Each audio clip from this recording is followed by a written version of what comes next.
One of the most common pieces of financial advice is, don't spend everything you earn. Set some aside for savings and investments. It's a solid advice, no doubt.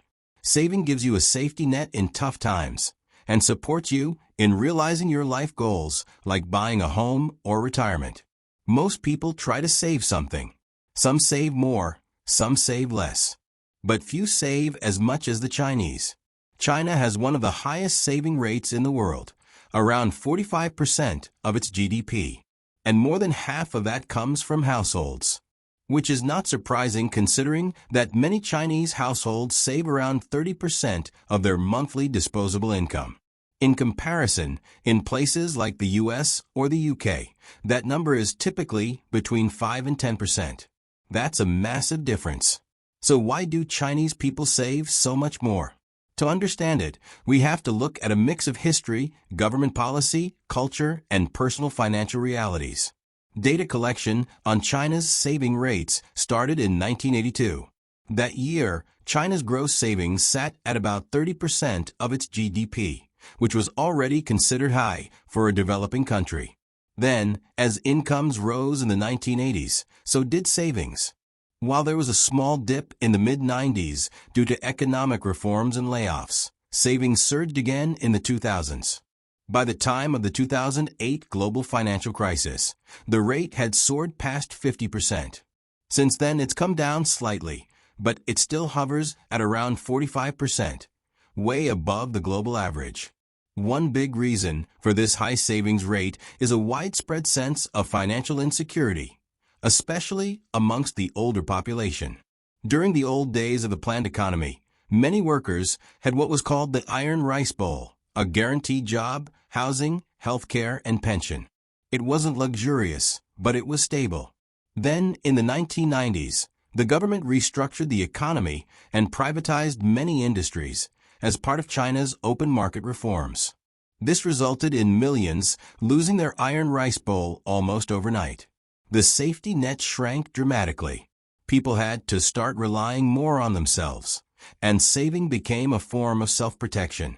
This experience, coupled with the other hardships in the late 1900s, still shapes how people think today.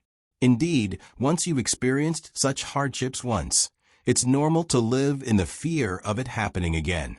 And this, coupled with China's traditional Confucian ideal of frugality, means that people save a lot. Not just for the usual stuff like retirement, but in case something big goes wrong. Then there's the one-child policy, which lasted for over 30 years. Traditionally, parents could rely on their children to take care of them in old age. That's part of filial piety, a core Confucian value about respecting and supporting one's parents. But when you only have one child, that backup system breaks down. So parents save more for retirement, just in case. At the same time, that one child becomes the center of the family's hopes.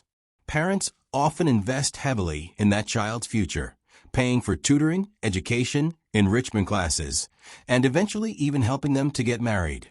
For many Chinese families with sons, marriage can be a huge expense, as owning of an apartment is often seen as a prerequisite for a successful proposal. In some provinces, this may even involve the purchase of a car or offering of a generous dowry. This is because after decades of one-child policy and a long-standing cultural preference for sons, there are many more women than men in China's dating scene, especially in the less developed provinces. Thus, competition for a wife is intense. So to improve their sons' marriage prospects, such extreme culture developed. As can be expected, all these huge expenses creates enormous pressure to save. On top of all that, Chinese consumers hasn't always had easy access to consumer credit. Unlike in the West, where a large portion of big expenses, like buying a house or starting a business, can be paid for by taking up a mortgage or loan, such credits aren't as easily accessible for consumers in China. While they have become more accessible in recent years, Chinese consumers still rely a lot more on their savings for such big purchases as compared to their Western counterparts. And finally, it certainly doesn't help that for many Chinese, investment options are limited or risky. The stock market is seen by many as unstable and unpredictable. And while real estate has been a popular choice, recent downturns have made it feel less reliable. So a lot of people still park their money in the bank, not because it earns a lot, but because it feels safe. All of that contributes to a collective sense of economic anxiety. Even though incomes have risen over the decades, the cost of health, education, housing, retirement has also gone up. Add in an aging population, trade tensions, the lingering effects of COVID, and a shaky property market, and you get a society that feels the need to be cautious. When people feel uncertain about the future, they tend to save more. While high savings is great for individual households, there are downsides too. When people save too much and spend too little, it limits domestic consumption. That can slow down the economy and make it harder to shift from an export-driven model to a consumption-driven one. That's something the Chinese government has been trying to address in recent years, but with limited success. In our next video, we will talk about why high savings isn't necessarily a good thing, what the government has tried to do about it, and why it's been so difficult to turn savers into spenders. If you like contents like this and would like to be notified of future videos, don't forget to like and subscribe.